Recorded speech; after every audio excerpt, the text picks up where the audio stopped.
Hello there, YouTube crew. I'm the real Dill, and today we'll be backtracking for the last time to cover Mission Impossible 3. And it is probably the most emotional of the five that we've covered. And in many ways, it is like the precursor to 6, like 2 is to 5. And I used to rank this one really high, and then, it kind of dropped in value a lot, but it probably dropped more than it should have. It's always been above 2, but I think it deserves a wider berth from 2. Directorial style, tone. My main criticism about 3 is that it leans too far away from the fantastical in a response to 2. This equally sets it apart from the rest of the series in a way that, in my opinion, makes it less mission. Although it's not as offensively less mission as 2, where it doesn't even have a disavowed or rogue scene. It also starts with a flash forward to set the emotional tone and stakes, and has a very mystery box approach to the plot. And while both of those things are very effective on a first viewing, I think on rewatch they're far less rewarding. I'll give 2 points. Mood. Like I've already stated, this is the most emotionally charged movie in the franchise from the very opening scene. And the performances that J.J. Abrams gets out of Tom Cruise and Philip Seymour Hoffman really elevate this feature in particular. Plus 3 points. Score. This is Michael Giacchino's first attempt at a mission score, and I've got to say, my least favorite main title theme. I just do not like the main theme in this one. It's just, I don't like it at all. The rest of the score around it is actually very good. It might even be the best of the scores I've listened to so far. Even the romantic theme with Julia gives the Ilsa Faust theme a run for its money. So, if it hadn't been for how poorly I think of the main title, this would be 4 points. So, up 3. Title sequence. Match to Light the Fuse, of course. Quite unique text graphics for the franchise, not my favorite. I do like the spark effects that are going on behind them, though. But man, does that main theme just plummet this. Cinematography. You get a taste of JJ's lens flares, a lot of effective handheld camera that plays up the emotional instability without once harming the action. Additionally, there's a heavy reliance on close-ups which also works for the emotion, but there is also bold and competent camera work for a directorial debut. Even one fantastic instance of slow motion, which also maximizes the emotional weight. It also leans into darkness, but not quite in a noir way. Plus 3.5 points. Character. Ethan Hunt. We start with quite the domesticated look at Ethan. He has stepped back from the field to simply train agents instead. He's got a lovely fiancée, but once out in the field again, we of course witness his propensity for gambling, and we get a reminder of just how little he plays around when you threaten, harm, and kill those he loves. Also, I think they finally landed on Ethan's fighting style, at least its base. For the emotional intensity of Tom Cruise's performance, 4 points. Team. I have some mixed feelings about Luther. He's a bit too rough around the edges. His dynamic with Ethan is too dry, where they're typically either playful or straightforwardly sincere. Now, the context of the movie and what Ethan is going through and coming from does allow Luther to be a bit more on this side, but I think they pushed it too far. However, he's back to being my Luther when they get to Shanghai. Lindsay was trained by Ethan and sets the film into motion. And although she is competent, an internal IMF betrayal doomed her. And her relationship to Ethan Hunt is crucial to setting the stakes of the story and the vulnerability in Ethan. There's another foreign helicopter pilot on the team, this one Irish, and unlike in 2, he actually does get to do some aerial maneuvers. He's got a playboy edge and cocky attitude. I especially love his Italian performance outside of the Vatican. Maggie Q gets to be the eye candy more than the action queen. Benji isn't technically part of the team, but is an IMF technician pushed into Ethan and Luther's rule-breaking maverick style. He's such a great counterbalance to Ethan's energy, and it's no wonder why he's been such a staple ever since. Because of Benji, 3.5 points. Boss. Double boss again. I think it's just 2 and 4 that do not have a second boss. Lawrence Fishburne plays Director Brastel and is the tough but fair type. He could have been really great had he returned. I love his energy and they give him killer lines. You can look at me with those judgmental, incriminating eyes all you want, but I bullshit you not. I will bleed on the flag to make sure the stripes stay red. Musgrave is lower on the totem pole and is a closer ally to Ethan, which of course is why he has to be the traitor. But I'll tell you, even on rewatch, I still like this guy. Both bosses are antagonistic toward, but also friendly with, Ethan, but on opposite trajectories. Also, it's really cool that Billy Crudup rolled this perfectly on the first try. 3 points. Antagonists. Owen Davian is a black market trafficker who has evaded IMF for years. He's quite the precursor to Solomon Lane, and Philip Seymour Hoffman's performance elevates this guy so far off the page, it's incredible. Can you believe that it was one of his goons that was meant to perform the interrogation until the last minute? That really could have harmed this movie. Also, gotta mention that since Ethan doubles Owen, we get to see Philip Seymour Hoffman's athleticism, as well as him being the absolute best in this franchise to mimic a Tom Cruise performance. Because of that, I'll ignore how these two goons got cannibalized in the writing process. 3 points.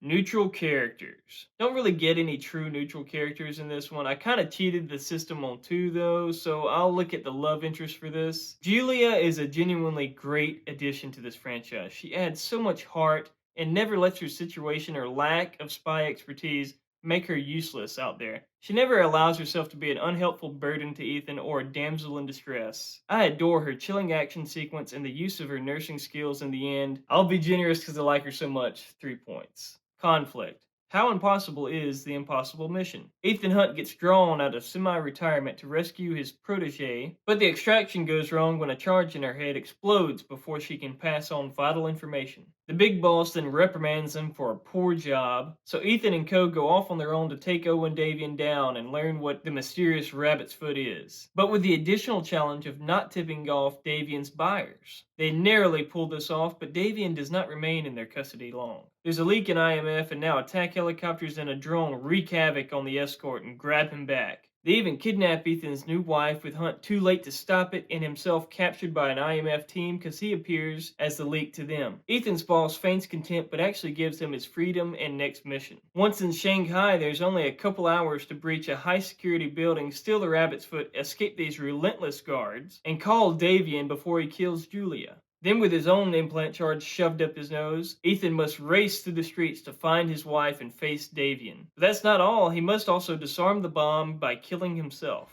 I'm gonna die unless you kill me. What? And Julia then has to stay alive long enough to bring him back. You know what? I just adore this climax. 4 points. Stunts. So cool they did this gun catch for real. There's Tom running up the wall. Another homage to Langley. Cannot forget this explosion or the jump following it. This elevator escape is such a great showcase for the fight choreography. The fulcrum jump in Shanghai, followed by this sketchy slide down the other building, almost went bad. Some parachute action following this. And of course, running through traffic after the rabbit's foot. Then there's an introduction to the frantic foot chase that we get from now on moving forward in the franchise. And it's always a little better when Benji's in his ear. Plus 3.5 points. Set pieces. Lindsay's extraction is super well done. The conflict, the choices, their strong moments, all good stuff. But it just does not feel like mission. However, the wind farm section does bring it back more in line to the tone of the series, and Rome is where the film is most Mission Impossible. It has a bulk of the gadgets, the most dynamic in plotting, and fully utilizes its team members. The bridge scene, though, is the highest, most visceral action, and it hits like a sledgehammer and keeps pounding away until Ethan runs out of bullets. But then that momentum carries into a chase to reach Julia before Davian's men do, and it still doesn't stop until his own buddies taser him off a car. Shanghai is basically the biosite break-in, except less dynamic and grand. It's okay, always good in the moment, but afterward, I really miss not seeing the inside. It's kind of a mission sin, in my opinion. And since we don't get to see what Ethan does on the inside, we should really hear Zen's prayer and allow the moment between her and Declan to complete. I will say the continued chase from the guards does buy back a bit of goodwill. And finally, Ethan reunites with Julia in a smackdown event against Davian. The switched-on implant in his head causes a bit of trouble, but no one threatens Ethan Hunt's friends, let alone his wife. Then he's got to talk her through the mechanics of using a gun while preparing to kill himself. And now she's left on her own to fend off several baddies, using a few clever tactics and pure survival instinct. Plus 3 points. Ticking clocks. We start out with a flash forward where Davian counts to 10 before killing who seems to be Julia.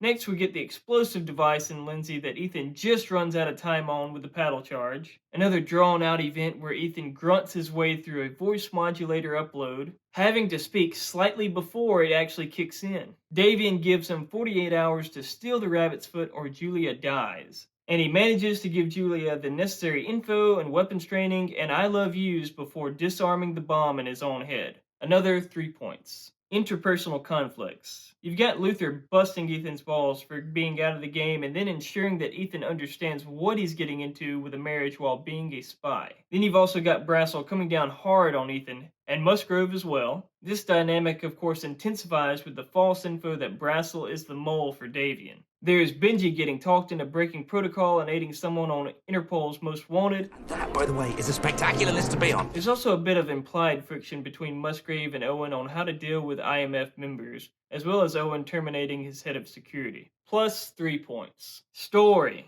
Narrative. We're introduced to Ethan in domestic life, entertaining his fiance's friends and family. Dude even makes traffic patterns compelling. But the IMF calls and a captured protege gets him back into the field. Her unfortunate death and the pressure to catch Davian strains his home life, but he takes the time with Julia to strengthen this before going all in again with IMF. His success, however, is short-lived when Davian gains control over Ethan before even getting free. And after a pretty major setback, his buddy Musgrave sets him and the gang up in Shanghai, where they barely manage to meet Owen's deadline. And after confirming the authenticity of the rabbit's foot, Julia is revealed to still be alive and Ethan gets to her and the two save one another. Plus 3 points. Character progression. Ethan finally becomes mature and grounded in who he is. Luther stopped wearing nice suits in the field, half due to poo and bullet holes and half due to the divorces. Not quite the truest and best versions of these characters, but a necessary stepping stone. 2 points. Romance. I do get the logic in tearing them apart in Ghost Protocol, but man do I love Ethan and Julia. Their chemistry and bond, Julia's character especially as a survivor, and the scene preceding their marriage is so beautiful. It starts seeming like they're gonna fall apart, but then trust holds them together. Plus 3 points. Twists and turns. Lindsay turns out to have a bomb implanted in her head, but before she was even captured, she managed to send an encrypted message to Ethan that Brassel is the mole. This comes just before Davian's escape and Hunt getting captured and blamed by Brassel. But wait, Musgrave was the actual traitor and has been trying to confirm if his disinformation worked on her and that he himself has not been compromised. Also, that's a mask on Davian's head of security who failed him in Rome. Plus 3 points. Resolution. Ethan gets his guy and makes sure he is down for the count. Julia, of course, gets the other, and the two walk off into the sunset. Oh, and Brassel makes peace with Ethan, and while it's clear Ethan isn't even considering quitting like he did in 1, he does still play coy. Plus 3 points. Mythos. The Legend of Ethan Hunt. Not a lot of textual exploration like there is in the rest of the sequels, especially 5 and 6. But we do get some important skills added in, such as lockpicking and lip reading, which feature immediately again in Ghost Protocol's hospital scene.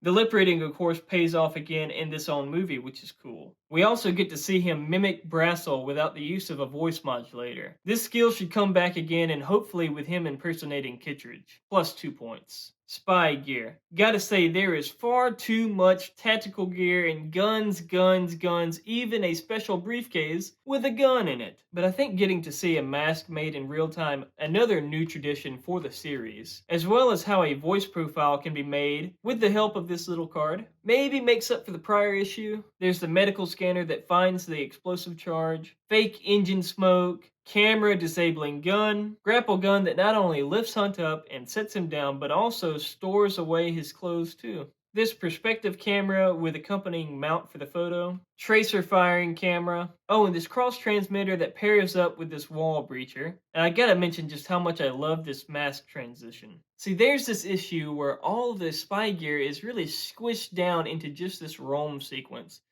But you know, because I like the mask and voice modulator bit so much, I'll give it 2.5 points. Locations and infiltrations. DC is where Ethan Hunt lives, and also where he escapes IMF headquarters. Then there's Berlin, where they extract Lindsay. Rome, where they somehow infiltrate the Vatican. And Shanghai, where paramilitary guards nearly wipe them out. Plus 3 points. Disavowed. Lindsay should have been disavowed, but is the only source of vital intel. Ethan and his team go rogue in their capture of Owen, and then Ethan leaves the scene of an accident. They always freak out when you leave the scene of an accident, you know?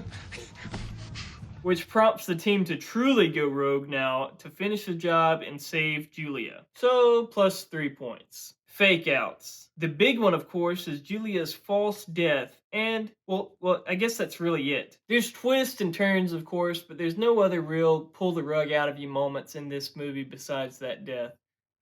So 1 point. But additionally, for Mythos, we finally get to hear what IMF stands for. Impossible Mission Force. Plus 2 points, and that brings us up to a total of 74 points. And for the bonus, I'm going to say it's pretty awesome that Jesse Pinkman is Ethan Hunt's brother-in-law.